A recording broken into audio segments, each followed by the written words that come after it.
Kita sudah mempelajari waktu yang lalu Matius pasal 24 ya, tentang tanda-tanda kedatangan Tuhan yang kedua kali. Ya, atau kedatangan Tuhan yang kedua kali. Yang pertama harus kita tahu bahwa sesuai dengan judulnya adalah waktu itu pasti tiba. Ini berbicara tentang waktu kematian kita sebelum Tuhan datang atau ketika Tuhan datang. Jadi itu pasti tiba. Jadi kita pasti akan mati. Ya, sebelum Tuhan datang, kalau Tuhan belum datang ya kita pasti akan mati sebagai manusia. Ya. Nah, kalau Tuhan datang, ketika kita masih hidup kita akan diangkat hidup-hidup. Namun sebelum kedatangan Tuhan yang kedua kali, kita sudah pelajari kemarin bahwa ada tanda-tanda yang terjadi, sementara terjadi dan yang akan terjadi. Ya, yaitu peperangan, bangsa melawan bangsa, gempa bumi di mana-mana, kelaparan dan sampar, ya itu yang berbicara tentang pandemi ya. Tapi itu belum kesudahan, belum kedatangan Tuhan yang kedua kali, ya itu belum kedatangan Tuhan yang kedua kali. Kemudian ada yang belum terjadi yang kalau saya perhatikan adalah ada hal-hal yang mengherankan yang lain. Ya, itu belum kita belum tahu, itu menurut saya ada hal-hal yang belum terjadi.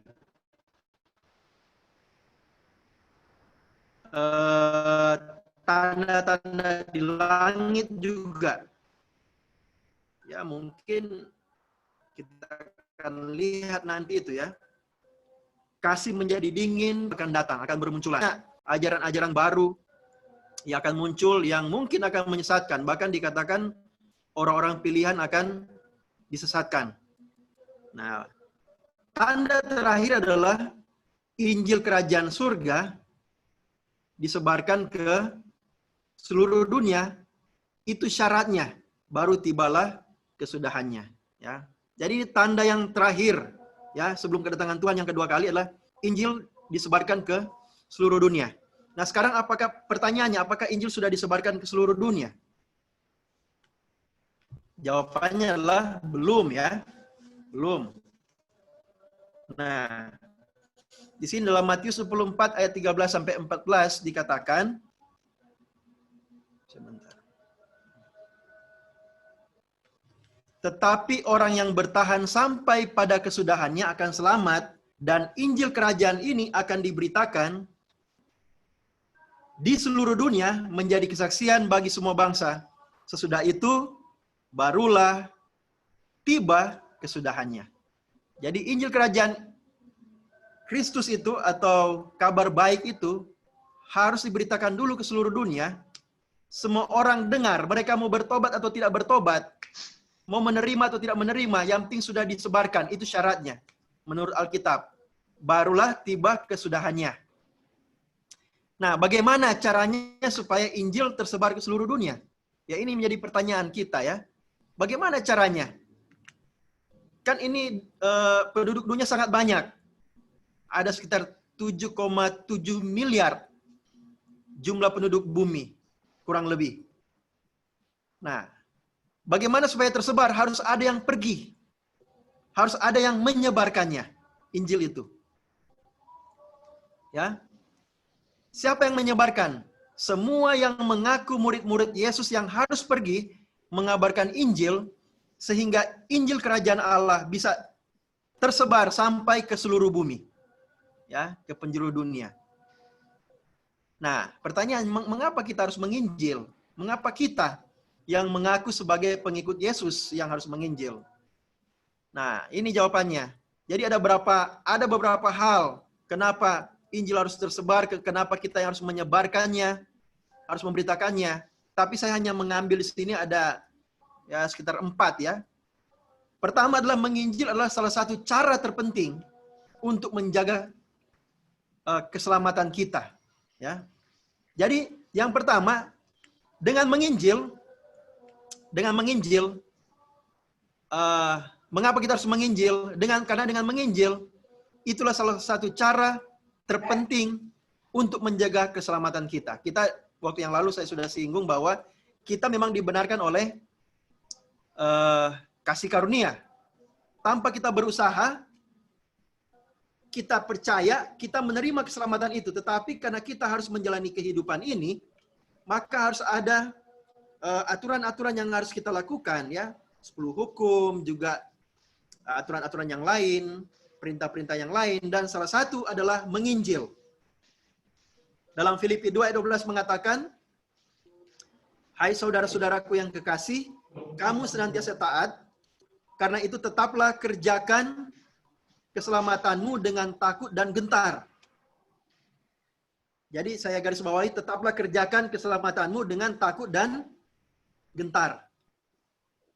Nah, jadi kita sudah selamat, tapi kita harus mengerjakan keselamatan itu. Dengan kata lain, kita harus menjaga, memelihara keselamatan itu, ya, dengan takut dan gentar. Dengan lakukan hukum, kehendak Tuhan yang lain, banyak, ya. Tetapi dalam hal ini juga dalam penginjilan, kita harus kerjakan keselamatan kita dengan cara menginjil. Saya sudah ceritakan ini kemarin, ya, menyangkut seorang penginjil yang dia menolong seorang yang jatuh di tebing. Kemudian Sadhu Sundar Singh ini mengangkat, dia badannya menjadi hangat, tetapi temannya yang jalan terus itu apa? Mati kedinginan. Tetapi Sundar Singh ini dia hidup, dan yang dia tolong itu hidup karena saling menghangatkan. Nah, demikian juga dengan kerohanian kita. Kalau kita aktif menginjil, maka kita akan tetap terjaga iman kita, tetap hangat iman kerohanian kita sampai kepada tujuan, ya.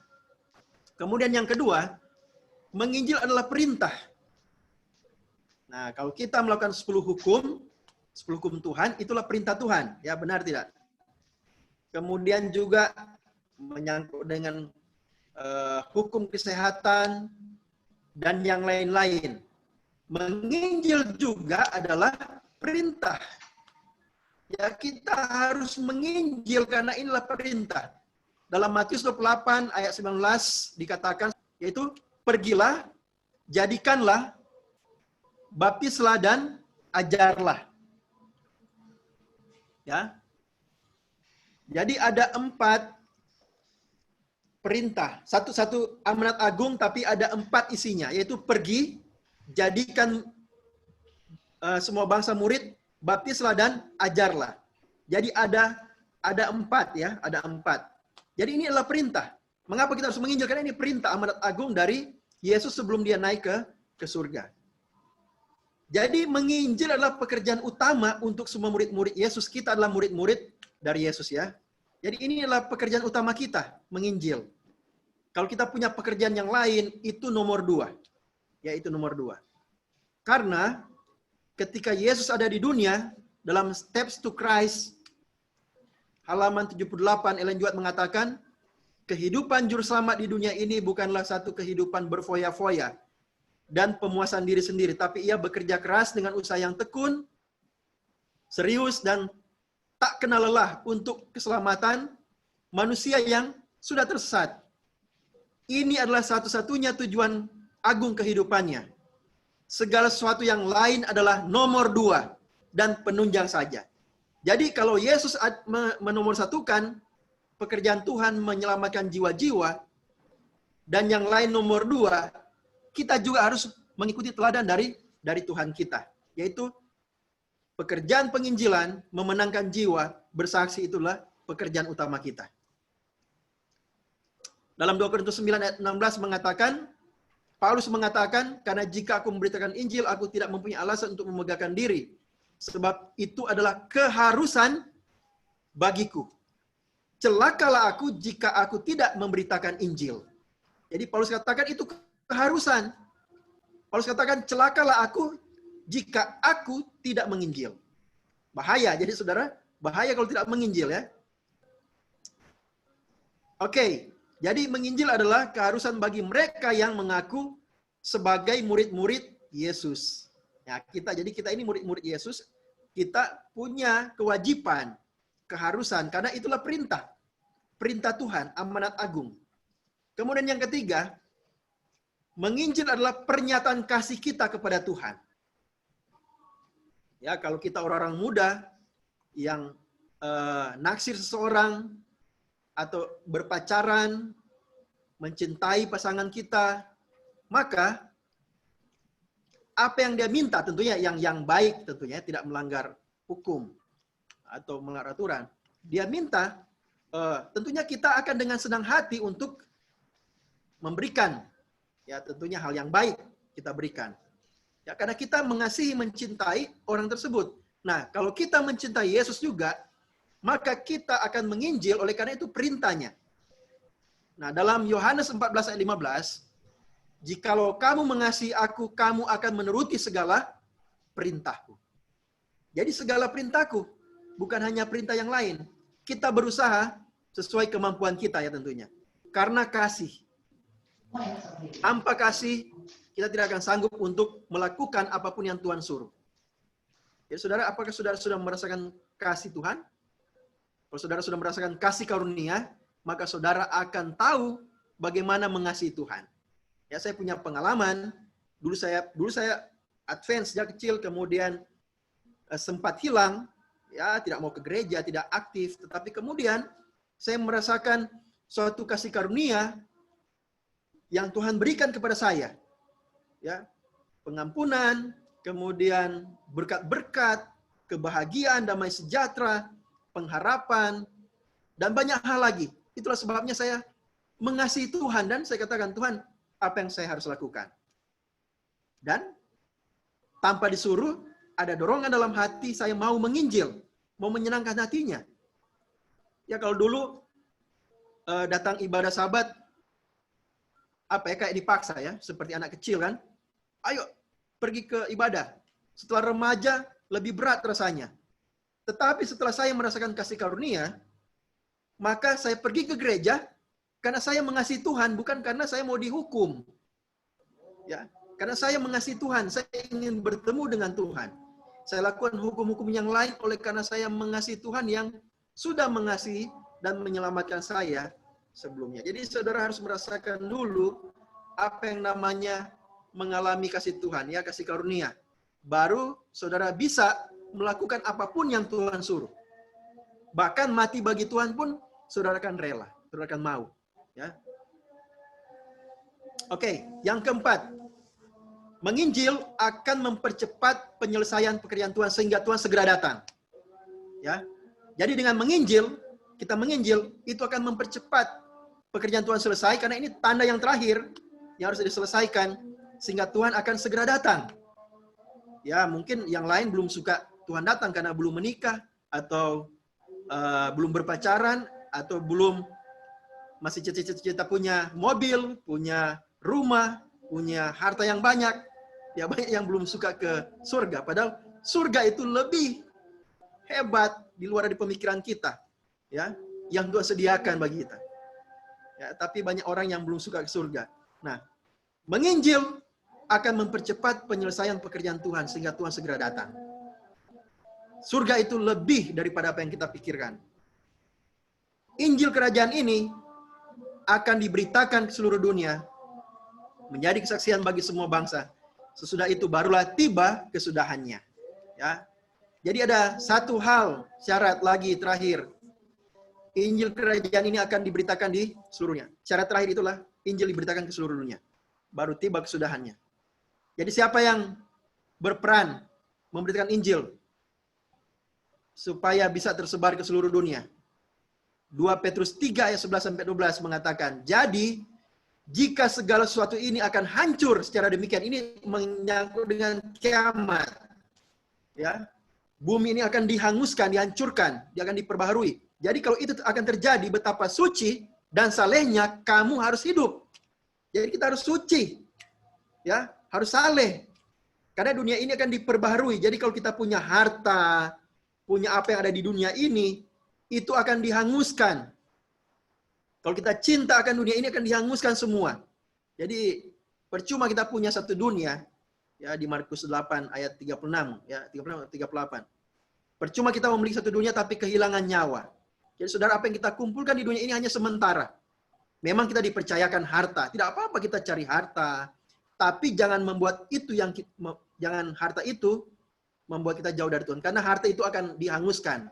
Kalau kita menempel di harta, maka kita akan dihanguskan bersama-sama dengan harta semua yang ada di dunia ini. Nah, jadi kita harus hidup saleh. Dan ayat 12, kamu yang menantikan, kita harus hidup saleh, kita yang menantikan dan mempercepat kedatangan hari Allah. Nah, Advent dikenal sebagai menantikan kedatangan Tuhan yang kedua kali. Benar tidak? Gereja Advent, umat-umat Advent diketahui bahwa umat Advent adalah menantikan kedatangan Tuhan yang kedua kali. Ya, Advent artinya kedatangan, ya, atau kedatangan Tuhan. Nah, kita dikenal orang Advent, gereja Advent itu adalah orang yang menantikan kedatangan Tuhan yang kedua kali. Kitalah yang harus mempercepat kedatangan hari Allah. Dengan cara bagaimana?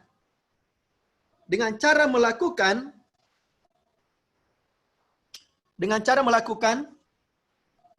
Matius 24 ayatnya yang ke-14. Menyebarkan Injil sampai tersebar ke seluruh dunia. Bagaimana cara mempercepatnya? Ya, pekerjaan Tuhan ini. Kalau apa? Roh Kudus turun atas kita. Jadi kita tidak akan mampu. Karena apa? Menginjil itu bukan masalah kemampuan, tetapi masalah kemauan. Mau tidak menginjil? Kalau mau diberikan kemampuan. Tapi kalau merasa tidak mampu, ya kita tidak mampu. Pendeta juga tidak mampu. Ya, para guru-guru tidak mampu. Semua tidak mampu. Tetapi kalau kita mau, maka kita akan diberikan kemampuan melalui apa? Roh Kudus. Kisah 1 ayat 8 mengatakan, tetapi kamu akan menerima kuasa kalau Roh Kudus turun atas kamu, dan kamu akan menjadi saksiku di Yerusalem, di seluruh Yudea, dan Samaria, dan sampai kemana? Ke ujung bumi. Kalau kita punya kuasa apa? Roh Kudus, kita bisa sampai ke ujung bumi. Nah, kalau Injil sampai ke ujung bumi, itu artinya, apa artinya? Yesus segera datang. Tapi syaratnya juga kita harus punya kuasa. Kuasa apa? Kuasa Roh Kudus turun atas kita. Nah, jadi ketika Roh Kudus turun, kita jadi saksi. Jadi saudara, yang paling penting sini jadi saksi. Ya, kita boleh punya kelebihan-kelebihan yang lain. Boleh punya kelebihan-kelebihan yang lain ya. Oh, talenta menyanyi apa semua. Tapi kalau tidak digunakan untuk bersaksi, Roh Kudus tidak bekerja. Kenapa? Karena syarat kita menjadi saksi Kristus adalah kalau Roh Kudus turun atas kita, dan kalau Roh Kudus turun atas kita, kita menjadi saksi. Ya. Kalau kita mengaku terima Roh Kudus tapi kita tidak bersaksi, itu bukan pekerjaan Roh Kudus. Apalagi kita mengaku terima Roh Kudus tapi kita menceritakan hal-hal yang buruk. Ya, bergosip dan lain sebagainya, menggunakan perkataan kita bukan untuk bersaksi tentang Kristus, ya itu berbahaya. Atau satu hal yang tidak berguna. Ya, kita bisa juga menyampaikan hal-hal yang menyangkut dengan kehidupan kita sehari-hari, tapi jangan sampai kita menyampaikan hal-hal yang tidak baik. Jadi Roh Kudus turun atas kita, kita menjadi saksi kepada orang lain, bahkan sampai ke ujung bumi. Nah, jadi ini Yerusalem bisa juga di tempat kita, rumah kita. Baru Yudeanya itu lebih jauh lagi ke tetangga kita. Samaria itu mungkin bisa di kota yang lain. Kemudian ujung bumi bisa ke luar negeri. Ya, bisa ke luar negeri. Kalau Roh Kudus turun atas kita, kita kan diutus kemanapun yang Tuhan mau. Roh Kudus tuntun kita. Kalau Roh Kudus turun atas kita. Nah, ini waktu saya tugas pendeta muda di Tumoto Imperium. Itu tahun 2009 sampai 2000 berapa ya? 11, 12. Kemudian saya buka jemaat di Tumoto Cibubur ya. Nah, ini kami buat pelatihan. Ya, buat pelatihan waktu itu. Beberapa dari mereka mengaku tidak mampu. Ini sekaligus menjawab pertanyaan yang satu ya. Ada pertanyaan, saya tidak mampu bersaksi. Ya, tidak mampu. Bahkan ada ini bisa dikatakan anak mami. Ya, tidak pernah naik Kopaja, Metro Mini, bus belum pernah. Yang naiknya hanya naik mobil pribadi ya. Kemudian Saya tidak tampilkan fotonya. Ada foto, ada video juga. Dia bersaksi, ada beberapa. Nah, saya tampilkan saya. Ini, saya memberikan contoh, membagi apa? Traktat di Kopaja ya ini. Mereka jadi berani. Kenapa? Karena berdoa minta Roh Kudus. Roh Kudus memampukan karena mereka mau. Mereka berdoa, Tuhan saya tidak mampu, tapi saya mau menginjil. Dan mereka dimampukan. Walaupun agak gemetar, tapi ketika berbicara di depan, diberikan kemampuan oleh Tuhan. Jadi, menginjil itu bukan, aduh saya tidak mampu. Memang tidak mampu semua. Kalau kita mau, kita minta kuasa, diberikan kuasa Roh Kudus. Ya. Nah, sekarang kita lihat ya. Pekabaran Injil. Pertama murid Yesus adalah 12, kemudian ada juga 70 murid yang lain. Kemudian Yesus naik ke surga, itu ada bertambah beberapa murid ya. Nah, kita lihat ya, bagaimana perkembangan Injil ini begitu cepat. Kita harus sadar bahwa kita sudah semakin dekat dengan kedatangan Tuhan yang kedua kali. Ya, kita lihat. Pertama, transportasi apa yang digunakan oleh murid-murid Yesus ketika Yesus naik ke surga dan menyuruh mereka pergi menginjil. Apa?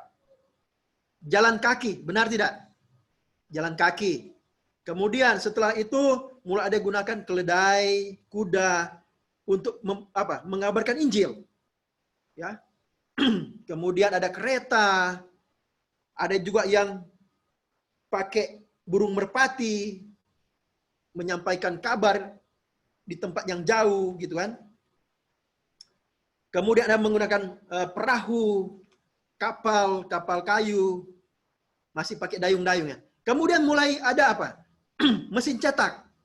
Mulai mencetak kopian-kopian apa semua. Kemudian disebarkan ke banyak orang. Jadi Injil semakin tersebar.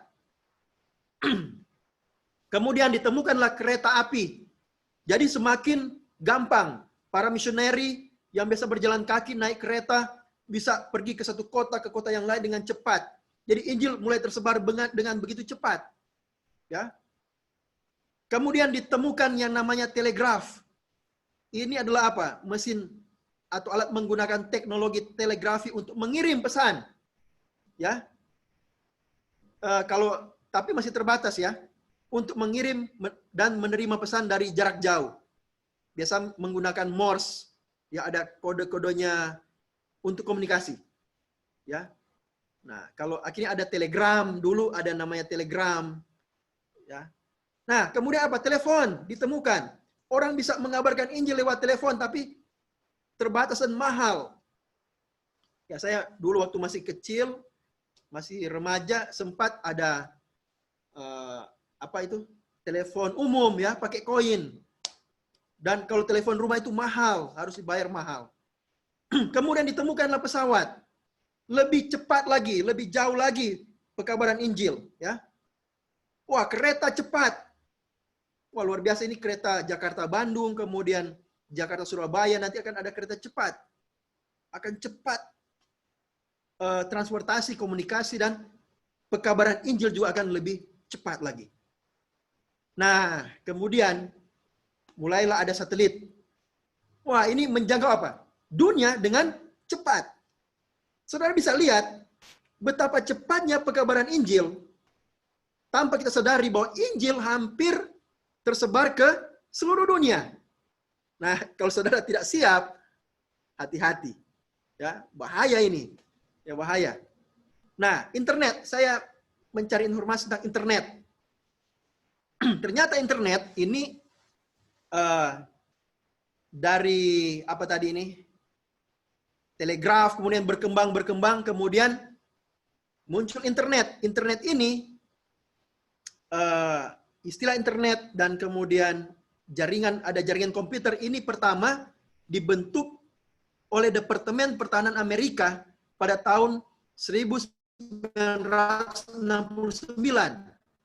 melalui proyek ARPA ya, disebut atau ARPANET ya. Advanced Research Project Agency Network. Di software komputer yang berbasis Unix, kita bisa melakukan komunikasi jarak jauh yang tidak terhingga melalui saluran telepon. Ya, inilah awal-awal internet. Itu 51 tahun yang lalu. 51 tahun yang lalu. Bayangkan saudara, teman-teman sekalian, sekarang 51 tahun kemudian, internet ini luar biasa. Ya. Hampir seluruh dunia ini, ya kecuali di suku-suku pedalaman, sudah bisa berkomunikasi. Ya, seperti sekarang kita menggunakan Zoom meeting ini. Ya, pandemi COVID-19 ini membuat kita seperti dipaksa untuk menggunakan teknologi seperti ini. Ya, dulu ada apa ya? Telekonferensi Messenger. Kita kadang-kadang tidak mau menggunakan, tapi setelah ada pandemi ini kita kayak dipaksa untuk gunakan dan mulai terhubung ke seluruh dunia. Dan Injil apa? Lebih lagi disebarkan ke seluruh dunia. Belum lagi di media sosial, Facebook, Twitter, dan berbagai macam ya. Artikel-artikel, YouTube, dan lain sebagainya. Jadi saudara, sadarkah kita bahwa Injil ini sudah hampir selesai?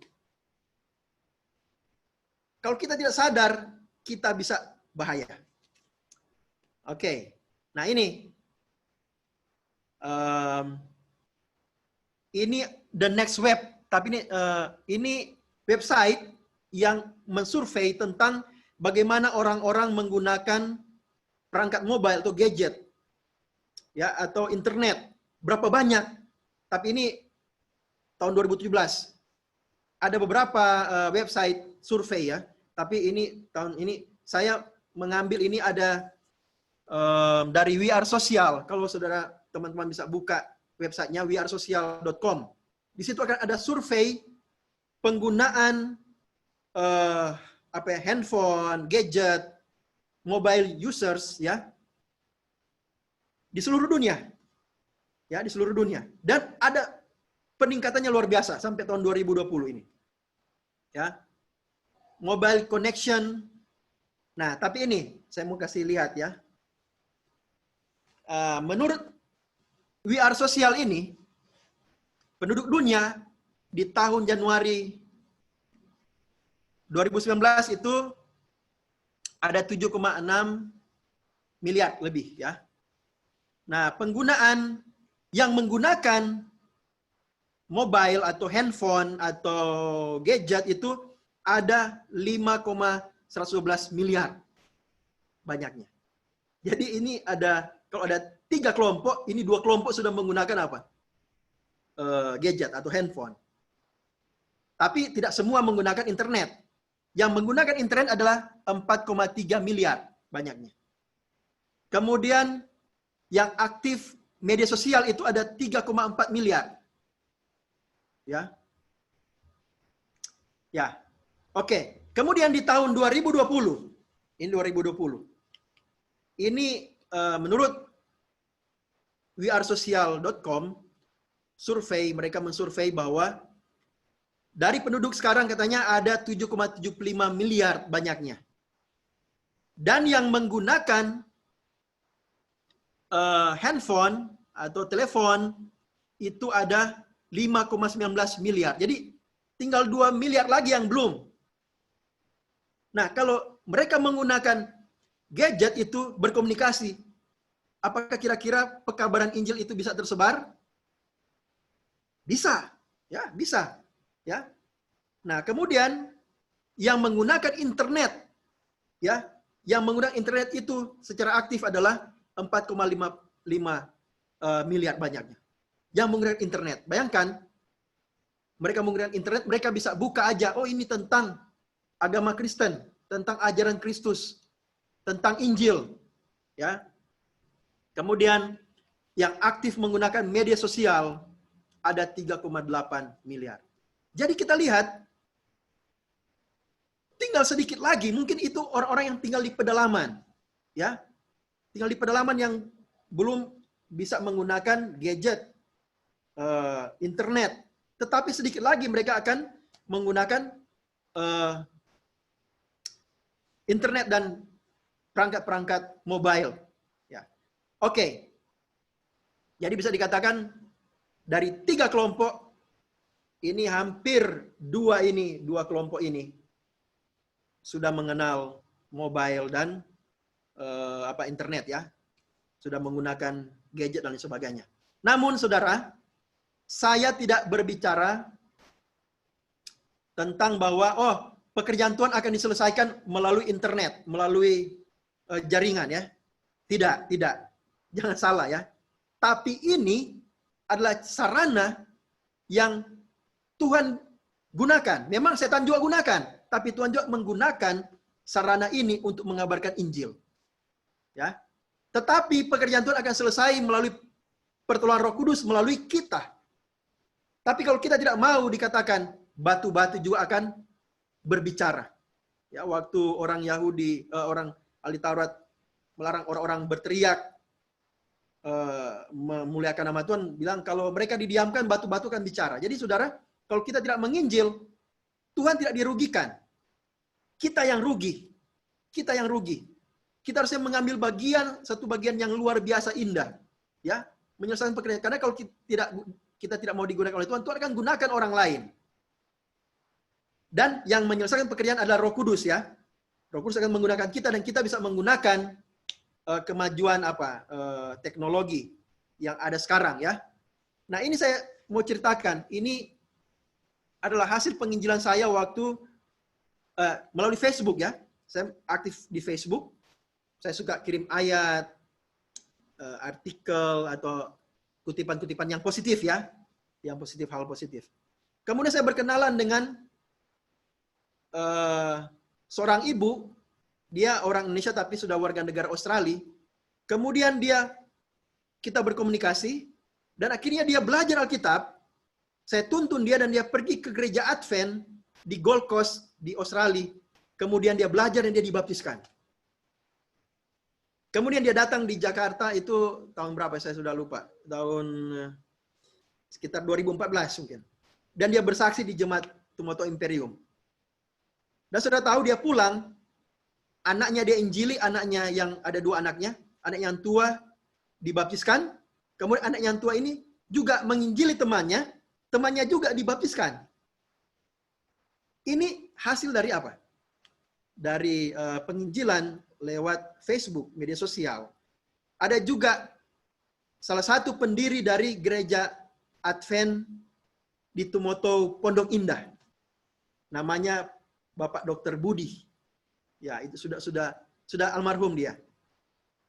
Dia suka melihat siaran TV tentang khotbah-khotbah di TV. Kemudian dia cari mencari kebenaran, dia temukan satu siaran dari gereja Advent. Dia pelajari ini benar. Kemudian dia cari gereja Advent, dia temukan Tumoto Imperium, ya mungkin Tuhan kirimlah ke gereja itu. Dan akhirnya dia menjadi pelopor untuk dibangunnya gereja Advent Tumoto Pondok Indah.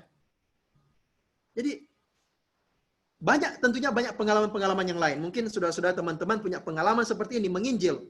Ya, saya juga banyak menginjil, ada yang inbox dan lain sebagainya, tanya ini, tanya itu, saya injili mereka, saya bagikan tentang tentang firman Tuhan dan lain sebagainya. Nah, jadi kita, apalagi keadaan sekarang ini mendorong kita untuk menginjil, ya, lewat media sosial. Nah, kecurahan Roh Kudus pada zaman rasul-rasul adalah hujan awal. Ya, ini waktu Petrus itu dan teman-temannya dicurahkan Roh Kudus, mereka menginjil 3.000 orang bertobat dalam satu hari. Nah, dikatakan hamba Tuhan Ellen G. White dalam Evangelism halaman 701 mengatakan, kecurahan Roh Kudus pada zaman rasul-rasul adalah hujan awal. Dan sungguh besarlah hasilnya. Tetapi hujan akhir akan lebih limpah lagi. Jadi hujan akhir itu kapan? Nanti, ya. Nanti ini ada hubungan, ini eskatologi. Nanti kita bisa belajar tentang eskatologi, peristiwa-peristiwa akhir zaman ya. Itu lagi ada sendiri karena butuh waktu lagi. Tapi di bagian akhir, ketika penginjilan ini ada Sunday Law di sana, kemudian akan dicurahkan hujan akhir, kemudian di penginjilan itu dikatakan seperti api dalam sekam itu, apinya cepat sekali menjalar. itulah penginjilannya akan begitu cepat. Ya. Nah, namun diawali oleh orang-orang yang mau menginjil dari sekarang. Pekerjaan Allah di bumi tidak akan dapat diselesaikan sampai pria, wanita, anggota gereja kita bergotong royong pada pekerjaan menyatukan usaha-usaha mereka dengan pendeta-pendeta dan pemimpin-pemimpin gereja. Jadi bagaimana yang menyelesaikan pekerjaan Tuhan? Kita harus menginjil, tetapi kita harus bekerja sama dengan pemimpin-pemimpin, pendeta-pendeta, pemimpin-pemimpin gereja. Kita semua bekerja sama untuk menginjil. Maka Injil tersebar ke seluruh dunia, Tuhan akan datang dan kita akan menikmati kehidupan bersama dengan Tuhan selama-lamanya. Jadi, Injil kerajaan ini akan disebarkan, diberitakan di seluruh dunia, menjadi kesaksian bagi semua bangsa. Sesudah itu barulah tiba kesudahannya. Baik, itu pemaparannya. Sudah selesai, kalau ada pertanyaan, silakan.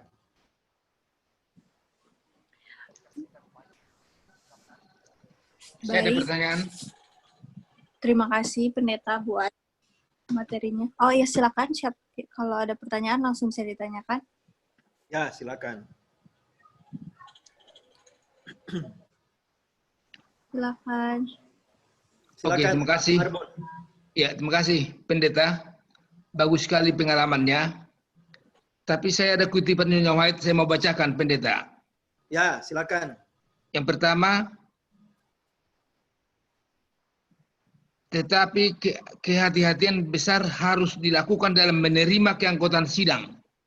Karena setan memiliki alat yang tampaknya bagus, yang melaluinya ia bertujuan untuk memenuhi gereja dengan saudara-saudara yang palsu. Dengan mana ia dapat bekerja lebih berhasil untuk melemahkan perkara-perkara Allah. Riven Herald, Januari 10, 1893. Itu yang pertama. Ya. Yang kedua, pendeta, banyak nama-nama yang terdaftar pada buku-buku sidang adalah bukan orang Kristen. Mereka tidak memiliki suatu pengalaman yang tulen seperti pengalaman dari Australia tadi. Mereka tidak memiliki suatu pengalaman yang tulen. Riven Herald, Mei 21, 1901. Yang berikut. Tuhan tidak bekerja sekarang untuk membawa banyak jiwa ke dalam kebenaran karena adanya anggota-anggota sidang yang belum pernah bertobat. Dan orang-orang yang pernah bertobat mereka itu sebaliknya telah murtad kembali. Testimoni 6 halaman 330. Nah ini saya mau tanya kira-kira kemana arahnya pendeta? Baik, saya langsung jawab ya Pak Marbun ya. Yes. Oke. Jadi apa yang dikatakan oleh hamba Tuhan Ellen G. White ya, itu tujuannya adalah supaya berhati-hati. Ya. Karena akan ada, memang sudah dinubuatkan akan ada banyak yang masuk ke gereja bukan karena pertobatan. Ya. Karena mereka punya kepentingan-kepentingan yang lain. Namun itu tidak menghalangi kita untuk menginjil. Itulah sebabnya kenapa hamba-hamba Tuhan itu, ya, pendeta, tua-tua jemaat, anggota jemaat itu harus mendalami Alkitab, harus mempersiapkan mereka dengan memberikan pelajaran-pelajaran yang benar-benar membuat mereka kuat. Jadi kita harus benar-benar melihat, memberikan pelajaran yang tepat kepada mereka. Jadi jangan langsung asal dibaptis. Jadi bahaya kalau langsung dibaptis, itu yang bahaya. Nah mungkin ya ada beberapa gereja Advent harus lihat dulu, dia harus ke gereja Sabat dulu. Ya, berapa kali dia ke gereja Sabat, bahkan ada yang memberikan persepuluhan. Baru dikasih pelajaran dia, baru dia siap, baru dibaptiskan. Nah, tapi sekarang ya tidak bisa dipungkiri, ada yang cepat asal dibaptis. Nah, ini yang kita harus hindari. Tapi kalaupun terjadi, kita harus protect jemaat kita. Karena memang akan ada seperti itu, Pak Marbun. Ya. Tetapi kita harus betul itu tulisan Injil itu harus kita bacakan terus supaya menjadi ingatan. Karena begini, penginjilan pertama, jadi makanya penting saya hubungkan dengan personal evangelism, itu penting penginjilan perorangan. Penginjilan perorangan itu akan lebih mantap daripada public evangelism, jadi KKR. KKR itu harusnya itu tinggal apa ya? penuaian. Itu hasil dari penginjilan perorangan. Saya pribadi ketemu dengan orang, saya ajar dia sampai dia matang, bawa di kelompok kecil, bawa di gereja, dia sudah matang, baru dia dibaptiskan di KKR. Setuju pendeta, setuju. Ya, jadi itu jawabannya ya, jawabannya seperti itu. Jadi kita harus hati-hati dalam membaptis jiwa yang baru, karena itu berbahaya bagi dia dan juga berbahaya bagi jemaat. Makanya banyak jemaat yang ya jadi pemimpin tetapi orangnya tidak rohani.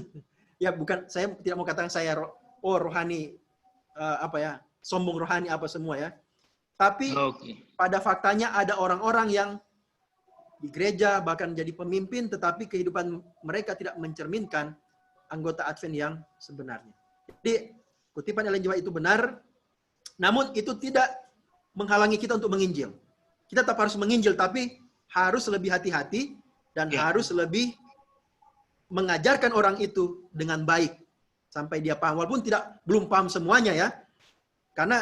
Tapi ada dasar-dasar tertentu yang harus memang kuat. Harus kuat, ada dasar yang harus kuat, baru dia bisa bergabung dengan gereja Advent. Ya, ada kutipan-kutipan yang lain tapi saya tidak bisa bagi di sini. Nanti mungkin kalau ada kesempatan berikut saya akan bagikan kutipan-kutipannya. Ya. Oke, bagus. Ya, terima kasih Pak Marbun. Ya, makasih. Terima kasih. Terima kasih untuk pertanyaannya. Ini pendeta ada pertanyaan di chat. Apakah salah kita mencari harta yang banyak dulu untuk mensupport pekerjaan Tuhan? Dari Putri. Apakah salah kita mencari harta yang banyak dulu untuk mensupport pekerjaan Tuhan? Baik, terima kasih untuk pertanyaannya. Sebentar ya.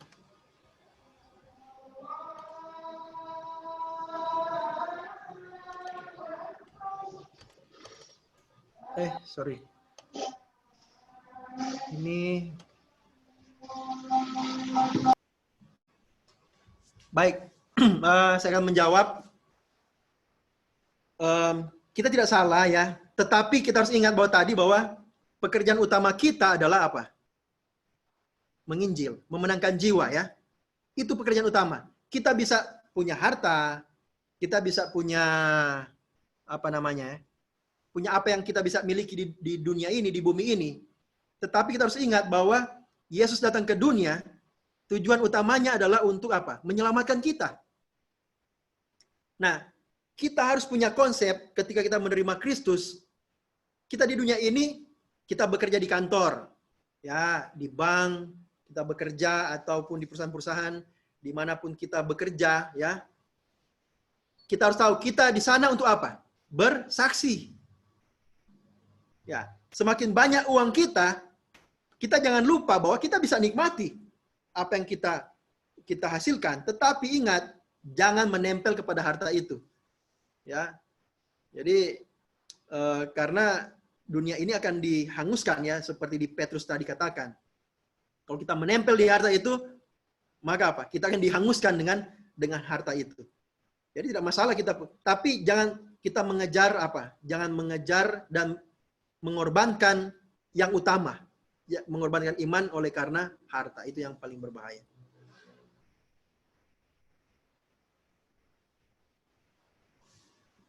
Oke. Mungkin bisa baca Markus 8 ayat 36. Markus 8 ayat 36. Mungkin ada yang bisa tolong bacakan.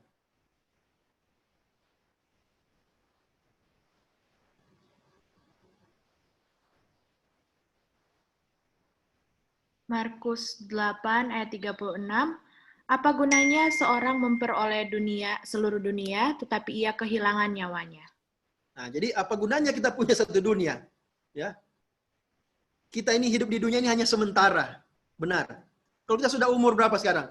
Umur 30, umur 25. Ya kita tidak tahu ke depan. Apalagi kalau yang sudah umur 60, 70, waduh.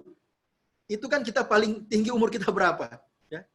Tapi kalau kita menyia-nyiakan, kita menyia-nyiakan anugerah yang Tuhan berikan selama di dunia, kita akan kehilangan kehidupan kekal yang indah bersama dengan Tuhan. Hanya karena harta, hanya karena pasangan hidup, hanya karena apa lagi? Yang macam-macam ya. Kan di dunia ini banyak kesenangan tapi hanya sementara.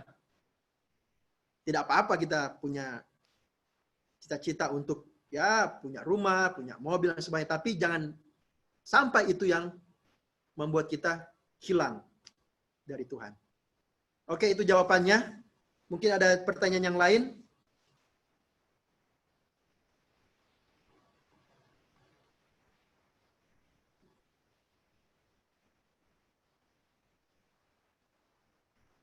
Oke, ada pertanyaan yang lain? Baik, saya mau menjawab tentang saksi Jehovah ya. Ya, kemarin ada yang menyampaikan apakah mereka itu dituntun oleh Roh Kudus. Ya, saya tidak bisa menjudge ya, tapi saksi Jehovah, maaf ya kalau ada saksi Jehovah yang mendengarkan apa yang siaran ini. Kalau dari pandangan kita, saksi Jehovah itu mereka itu punya ajaran, mereka tidak percaya bahwa Yesus itu adalah Tuhan, adalah Allah. Mereka percaya Yesus itu adalah ciptaan. Ya, dia ciptaan. Kemudian Roh Kudus itu bukan oknum, bukan personal, bukan pribadi. Roh Kudus itu hanya suatu kekuatan. Nah, bagaimana kalau kita menyatakan mereka itu dituntun Roh Kudus? Kalau Roh Kudus itu mereka tidak percaya sebagai pribadi. Ya, itu jawabannya. Itu jawaban dari versi kita. Gereja Advent yang menggunakan Alkitab dan percaya bahwa Roh Kudus itu adalah pribadi. Ya. Dan Yesus itu adalah Allah, adalah Tuhan. Ya, saya tidak tahu juga ya kalau di sini ada kelompoknya Godhead ya yang mengaku Roh Kudus itu bukan pribadi, bukan pribadi sendiri ya, bukan secara personal. Namun itu jawabannya. Kalau saksi Jehovah, ya itu pandangan mereka. Namun ya menurut saya, kalau mereka tidak percaya Roh Kudus adalah pribadi, apakah mereka dituntun oleh Roh Kudus? Ya, kita jawab sendiri ya. Kita jawab sendiri. Hanya semangat mereka. Nah, kita harus tahu bahwa banyak orang-orang yang punya semangat, tetapi ada di baliknya. Ada karena takut. Ada orang menginjil karena ketakutan. Nah, saya mau katakan bahwa ajaran dari saksi Jehovah, mereka itu punya kewajiban. Ada yang masuk namanya 144.000. Ya, ada kelompok 144.000 juga mereka, bukan hanya gereja Advent. Mereka punya versi mereka. Dan untuk masuk ke kelompok ini, mereka itu harus melakukan banyak hal. Banyak hal, menginjil berdua-dua, lain sebagainya. Dan yang mengikuti perjamuan hanya mereka yang kelompok 144.000 itu. Jadi kalau belum anggota itu mereka hanya melihat anggur dan rotinya. Tidak boleh makan. Nah, jadi ada hal-hal yang memotivasi mereka, tetapi kita lihat motivasi yang paling benar untuk menginjil lah kasih kepada Tuhan. Itu yang paling penting. Saya ini, contohnya, saya ini hampir mati dulu, contohnya. Ya. Tapi Tuhan memberikan saya kehidupan, berikan kesempatan masih hidup. Wah, saya berterima kasih kepada Tuhan dan saya pikir, kalau dulu saya mungkin sudah mati, sekarang saya pun mati tidak apa-apa. Saya akan lakukan apapun yang terbaik bagi Tuhan. Ya, jadi itu kasihlah dorongan kita untuk menginjil. Itu harus kita pegang baik-baik. Nah, bagaimana kita tahu kasih? Kita harus mengalami apa yang namanya pengalaman kasih karunia Tuhan. Kalau saudara belum pernah mengalami kasih Tuhan secara pribadi, sangat sulit untuk menginjil. Kita hanya bisa jadi orang Yahudi, ahli Taurat, punya pengetahuan tapi tidak punya rasa. Tidak digerakkan oleh Roh Kudus. Tapi kalau kita pernah mengalami pengalaman dengan Tuhan, kita lihat Nikodemus, seorang ahli Taurat, datang kepada Yesus. Dia seorang yang punya pengetahuan yang luar biasa. Ya, tapi dia belum tahu apa itu hidup baru, lahir kembali. Tapi ketika dia bertemu dengan Yesus, dia tahu apa itu kasih karunia, dia melayani Tuhan. Ya, dia melayani Tuhan. Bahkan dia yang menguburkan Yesus. Nah, jadi itu kasih harus menjadi motivasi ya. Nah, itu jawabannya menyangkut dengan pertanyaan tadi. Pertanyaan yang kemarin ya.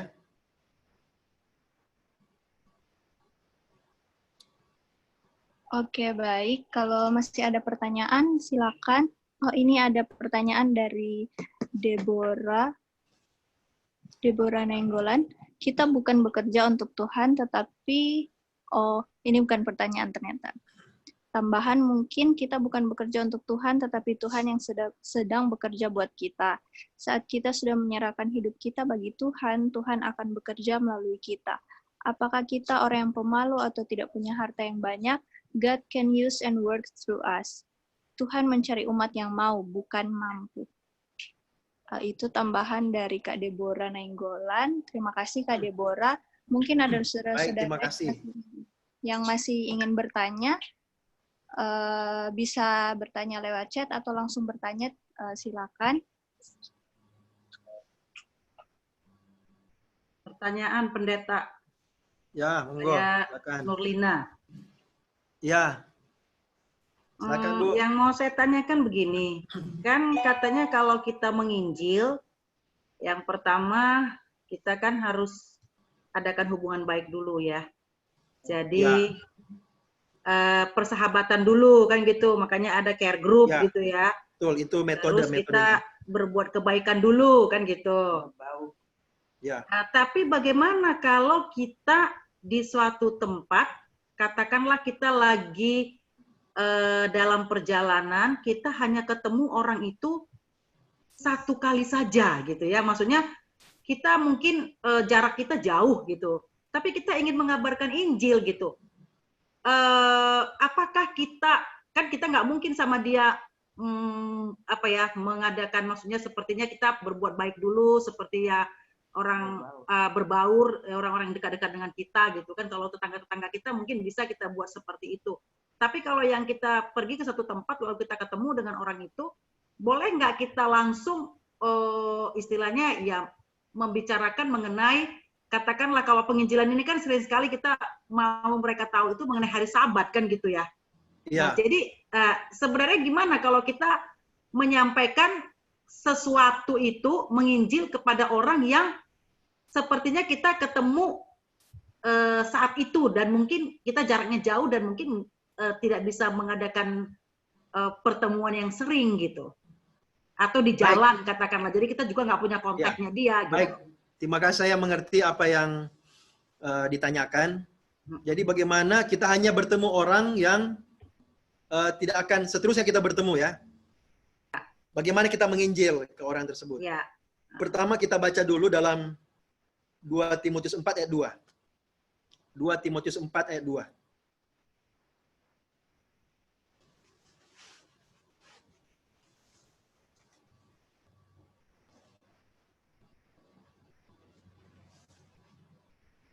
Tolong ada yang bacakan.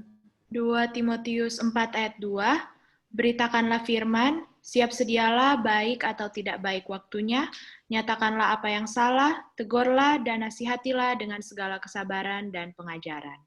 Baik, terima kasih. Jadi di dalam 2 Timotius 4 ayat 2, ini Paulus menasihatkan kepada Timotius ya, anak rohaninya. Ini juga nasihat untuk kita, bahwa kita harus apa? Memberitakan firman atau Injil, siap sedia, baik atau tidak baik, waktunya. Ya. Nyatakanlah apa yang salah, tegurlah dan nasihatilah dengan segala kesabaran dan pengajaran. Saya mau ambil sini adalah, baik atau tidak baik waktunya, firman Tuhan tetap apa? Dikabarkan. Nah, bagaimana caranya? Apakah kita langsung frontal gitu kan? Oh, karena ada saya pernah dengar, karena ini kan cuma bertemu tidak lama, jadi saya langsung bilang aja yang keras-keras gitu kan. Oh, nggak makan, kalau makan haram dibakar dan sebagainya. Gini. Ya tidak harus begitu ya. Pertama, kita harus berdoa dan minta apa? Roh Kudus. Karena kalau Roh Kudus turun atas kita, kita akan menjadi apa?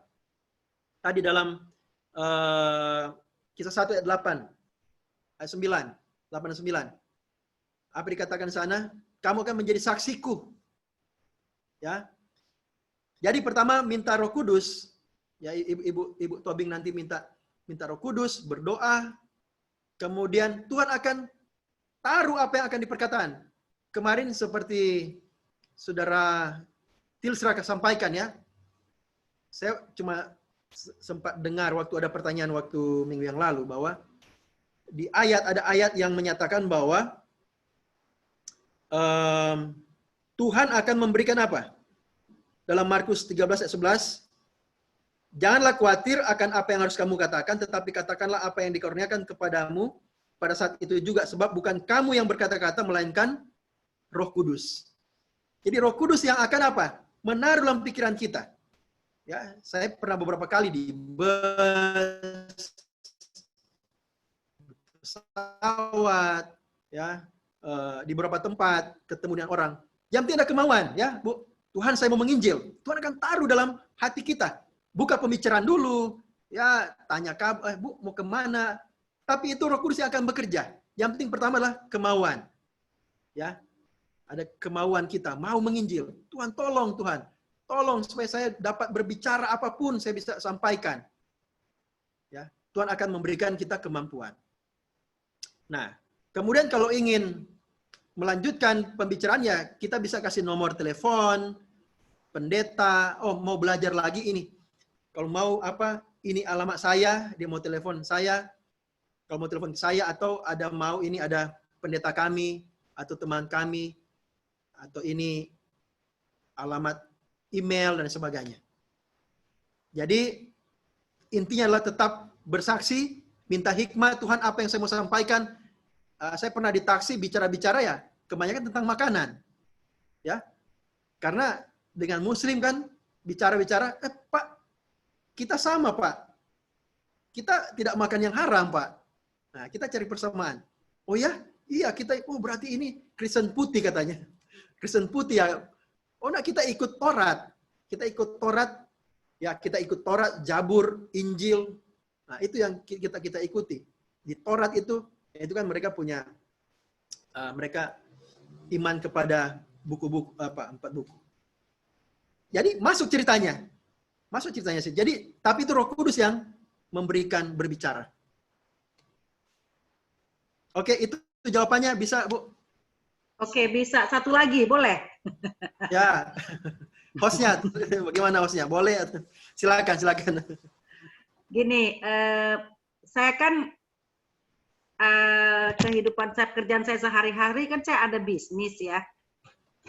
Jadi kalau klien saya kasih saya, kita ini kan usahanya jasa gitu ya.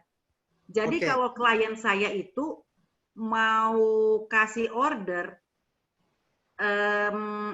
kadang-kadang saya kan nggak menerima. Tapi gimana ya cara bilangnya? Kalau selama ini kan saya cuma bilang, aduh maaf Pak, kita off karena saya hari Sabtu itu adalah hari ibadah kami. Jadi kami no business gitu. Maksudnya yang tepat gimana sih caranya? Sebenarnya saya mau menginjil juga, dalam arti sekalian saya kasih tahu saya nggak menerima order, tapi saya mau menginjili dia juga sebenarnya. Maksudnya dengan pesan bahwa ya kami itu nggak menerima karena kami itu karena hari Sabat gitu. Tapi yang tepatnya gimana caranya ya? Ya, jadi ini Tilsra ini kayaknya sudah tidak sabar mau menjawab. Seperti dia ada sesuatu yang dia mau. Oke, saya jawab singkat, mungkin ada yang lain bisa jawab ya. Saya mau berikan jawaban bahwa yang pertama adalah berdoa, minta tuntunan Roh Kudus. Tuhan akan taruh apa yang harus kita katakan.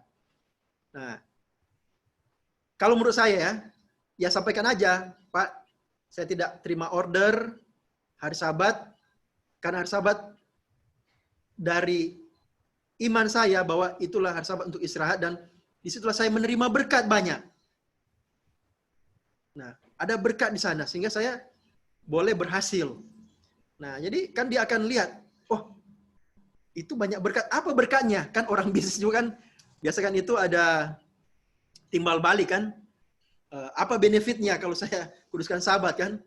Nah, jadi apa keuntungannya? Nah, maka kita bisa, oh ini keuntungannya Pak.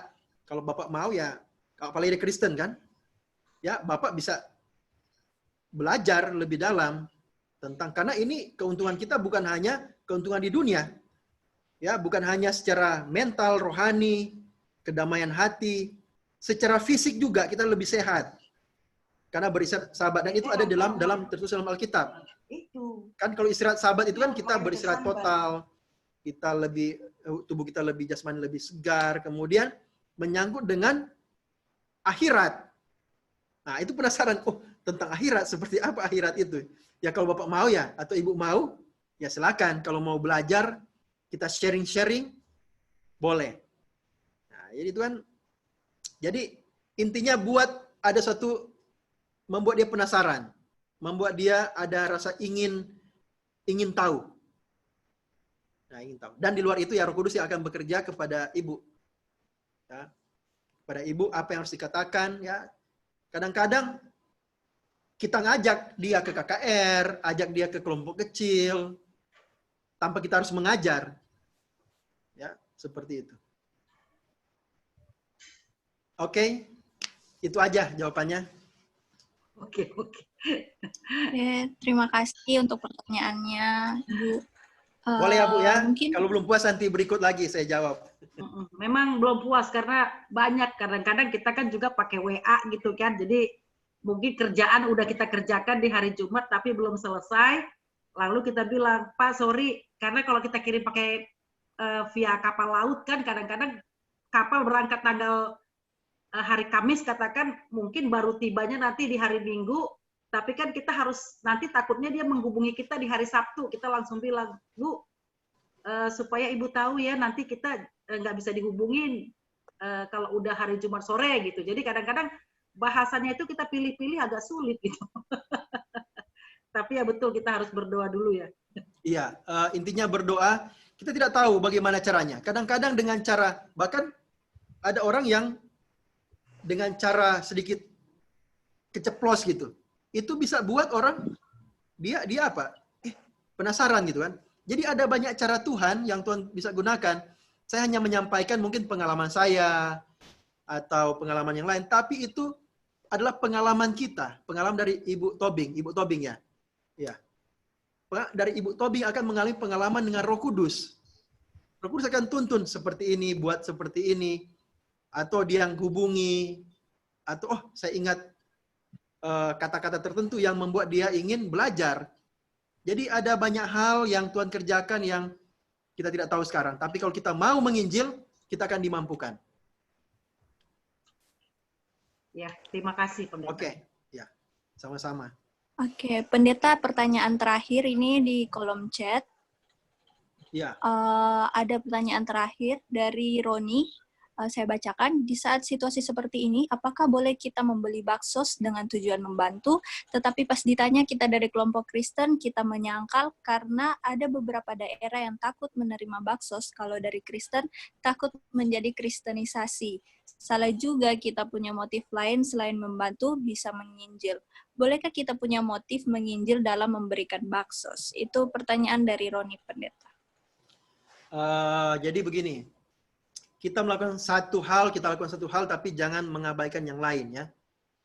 Ya, kejujuran itu penting ya. Dalam menginjil itu kejujuran penting. Tapi kita bisa bijaksana tanpa tanpa melanggar prinsip. Nah, ini berbeda ya, berdusta dengan bijaksana. Ada yang berdusta katanya dusta putih, itu dosa itu. Dusta putih katanya. Oh, apa ya contohnya? Oh, supaya ada orang berdosa tapi tujuannya untuk kebaikan. Itu kita harus tidak lakukan, jangan lakukan. Ya, jangan lakukan. Ya, kita bisa bawa aja, Bu, ini kami dari orang muda. Dari orang muda contohnya ingin memberikan bantuan. Kalau Ibu mau terima, kita ini tidak, kami ya datang aja secara orang muda tanpa membawa nama gereja. Datang aja orang muda ini. Kasih nama aja kami, nama ini, nama ini, kelompok ini. Bawa kami, kami 5 orang ya, 5 orang ini aja ya, dibawa ke sana. Nah, itu kan tidak nama gereja. Tapi kalau atas nama gereja, kita harus bilang atas nama gereja. Kita tidak boleh berdusta. Teman teman dengan teman, ya datang bawa aja. Ini kami beberapa orang muda rindu. Kalau mereka katanya, oh kalian dari atas nama gereja, oh tidak, kami tidak atas nama gereja, kami secara pribadi mau memberikan bantuan. Oh tapi kalian orang Kristen ya, mengaku aja. Iya kami orang Kristen yang mau berbuat baik. Nah jadi kita harus hindari berbuat baik dengan berbuat tidak baik bersamaan. Itu harus dihindari. Ya. Tuhan akan memberikan kebijaksanaan tanpa harus melanggar prinsip. Itu prinsip, sudah prinsip ya, tidak boleh. Oke, terima kasih pendeta, terima kasih yang sudah bertanya. Itu Ya, sama-sama. jadi pertanyaan terakhir untuk sesi hari ini. Nanti kalau misalnya saudara-saudara ada pertanyaan lebih lanjut, bisa langsung direct message ke Instagram God's Word Ministry. Kita akan tutup sesi kita pada sore hari ini. Saya minta kesediaan pendeta untuk berdoa tutup. Baik. Kita berdoa. Bapa di surga, kami puji dan muliakan nama-Mu pada malam hari ini. Terima kasih Tuhan sudah berkati. Kami boleh sharing, kami boleh Bible study, mempelajari firman Tuhan. Bagaimana kami memiliki tanggung jawab untuk mengabarkan Injil. Dan juga itu dengan mengabarkan Injil kami tetap terjaga, kerohanian kami tetap kuat sampai Tuhan datang. Dan biarlah Roh Kudus akan memenuhi kami, sehingga kami tahu apa yang harus kami lakukan, sehingga bukan kami saja yang diselamatkan dan merasakan kasih karunia Tuhan, tetapi banyak orang di luar sana yang dapat kami kabarkan kabar baik. Karena waktunya sudah dekat. Tuhan berkati kami dalam penginjilan pribadi, kelompok, maupun secara berjemaat, baik secara pribadi langsung ataupun lewat media sosial. Tuhan tolong akan berkati, karena dengan Roh Kuduslah kami akan dimampukan, karena kami tidak mampu, tetapi karena kami mau, maka kami akan dimampukan dengan kuasa Tuhan. Terima kasih Bapa, berkati kami semua yang mengikuti siaran ini atau channel ini secara live, dan juga mereka yang nanti akan melihat dalam rekaman. Tuhan akan berkati kami semua, dan kami boleh termotivasi untuk menginjil. Berkati Sabda Tuhan harian ini boleh menjadi sarana berkat bagi banyak orang. Terima kasih Bapa, ampunilah dosa kami. Dalam nama Tuhan Yesus kami telah berdoa dan mengucap syukur kepadamu. Amin.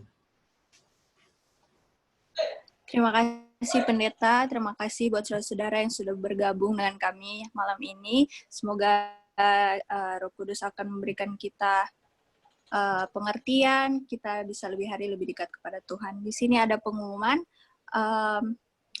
seperti yang saya sudah bilang tadi, bagi saudara-saudara yang ingin bertanya lebih lanjut, bisa kontak langsung ke God's Word Ministry IG, direct message IG God's Word Ministry, dan ini kita ada nomor WhatsApp, bisa langsung WhatsApp ke 088-080-939408 kalau ada pertanyaan lebih lanjut.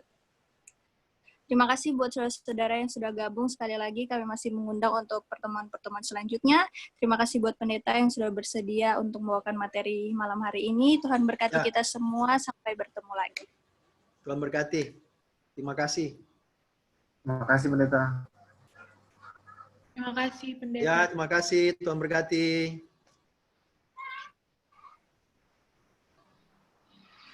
Tuhan berkati. Thank you pendeta.